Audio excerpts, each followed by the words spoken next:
Depuis les dernières années, on entend beaucoup parler du Big Data.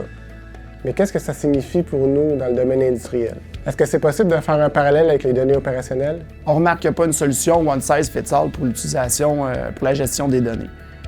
On se rend compte que c'est l'utilisation de différentes solutions avec une stratégie adaptée qui va nous permettre de valoriser ces données-là, puis de les utiliser à meilleur escient pour prendre des décisions quant à notre production, notre efficacité. C'est important, lors de la sélection et de la conception de ces solutions-là aussi, de regarder les différents outils qui sont mis à notre disposition par les fournisseurs sur le marché, et puis de prendre les solutions, l'ensemble de solutions qui vont nous permettre de retirer le maximum de nos données. En effet, Jean-François, les données proviennent de différentes sources. On peut parler de capteurs, on peut parler d'échange de données entre des applications, on peut parler aussi de simples fichiers ou saisies manuelles auprès d'une interface. Ce qui est important de comprendre, c'est qu'il faut choisir le bon outil pour valoriser ces données-là.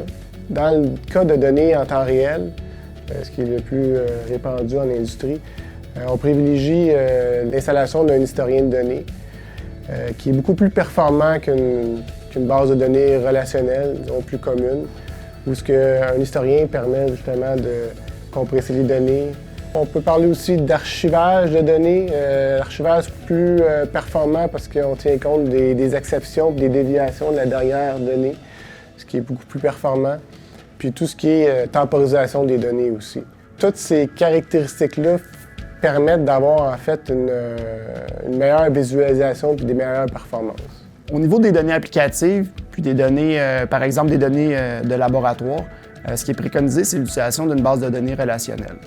Ce type d'outil-là, si bien conçu, bien implémenté, nous permet d'assurer une cohérence puis une intégrité au niveau de toutes les données. Maintenant, si on pense à des outils pour faire des liens entre des données hétérogènes de différentes sources, l'entrepôt de données nous permet, entre autres, d'effectuer un filtre, un nettoyage de nos données, puis nous assure d'avoir une seule version de la vérité sur laquelle on peut travailler. Une stratégie de gestion de données opérationnelles est le premier pas vers une opération basée sur des faits et non sur des intuitions. Une fois cette stratégie établie, il ne vous reste plus qu'à planifier la mise en place et l'intégration des différentes solutions retenues.